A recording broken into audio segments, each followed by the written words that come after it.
सल्ली अला रसूलिल करीम अम्मा बाद फ़ाऊज़ु बिल्लाहि मिनश शैतानिर रजीम बिस्मिल्लाहिर रहमानिर रहीम। अस्सलामु अलैकुम। मेरा नाम मोहम्मद तौसीफ़ है और मैं हम जमात का तालिब इल्म हूँ।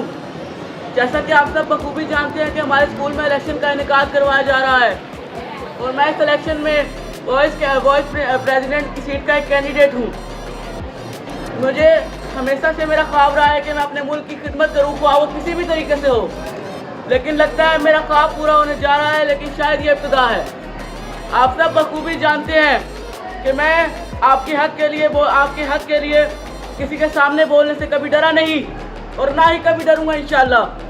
हमारी हुकूमत का क़याम इंसाफ आप सल्लल्लाहु अलैहि वसल्लम के बताए गए सुनहरी असूलों पर होगा इंशाअल्लाह। इलेक्शन जीतने के बाद हमारी अवलीन तरजीहात में जो मकासद शामिल हैं, इनमें स्कूल की सफाई का ख्याल रखना, साफ पानी मुहैया करवाना, उस्ताद की फरमाबरदारी का शऊर बेदार करवाना, स्कूल में डिसिप्लिन कायम करना, बज़्म अदब और तकरीरी मुकाबलों का इनेकाद करवाना, स्पोर्ट्स का पीरियड मुख्तस करवाना और तलबा और तालिबात के इज्तिमाई मसाइल का हल करवाना शामिल है।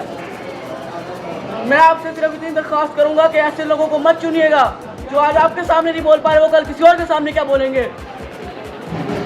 अगर आज हम भी मुत्तहिद हो जाएं तो शायद कल मुसलमाना ने हिंद की तरह हम भी नई तारीख रकम कर दें। मुझे इस मौके पर अल्लामा इकबाल का एक शेर याद आया है। नहीं है ना उम्मीद इकबाल अपनी कुश्ते वीरा से, नहीं है ना उम्मीद इकबाल अपनी कुश्ते वीरा से, जरा नम हो तो ये मिट्टी बड़ी सरखेज है साकी।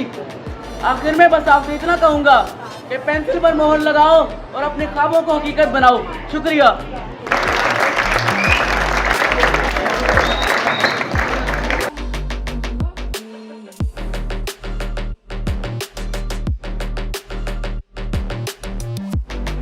देखिए जी, वोट मैं इसलिए अपने लिए मांगते आया हूँ क्योंकि मैं आपके मसाइल हल कर सकता हूँ, मैं टीचर के सामने आपके मसाइल बता सकता हूँ।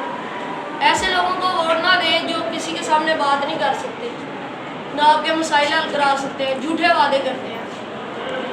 ठीक है, मैं इंशाल्लाह अपने स्कूल के काम आऊँगा क्योंकि ये मेरी इब्तिदा है। इंशाल्लाह आगे भी स्कूल के काम आएंगे। सबसे पहला काम तो मैं ये करूँगा कि डिसिप्लिन कायम करूँगा अपने स्कूल के, क्योंकि जो शख्स डिसिप्लिन के साथ अपनी ज़िंदगी गुजारता है वो ज़रूर कामयाब होता है। दूसरे नंबर पर उस्ताज़ा का एहतराम, जो शख्स उस्ताद का एहतराम करता है वो ज़िंदगी में बहुत आगे जाता है। तीसरे नंबर पर सफाई निस्फ़ ईमान है। सबको अपने घर में, अपने स्कूल में, स्कूल की तो ख़ास तौर पे सफाई करनी चाहिए क्योंकि यहाँ से हम तालीम हासिल करते हैं और ज़िंदगी के दूसरे शोबों में जाते हैं। ठीक है, और इंशाल्लाह हम जीतेंगे वोट। और मैं अपनी बात इख्तिताम पजीर करता हूँ इकबाल का शेर कहते हुए, नहीं नशमन तेरा कसरे सुल्तानी के गुंबर पर, तू शही है बसेरा कर पहाड़ों की चट्टानों।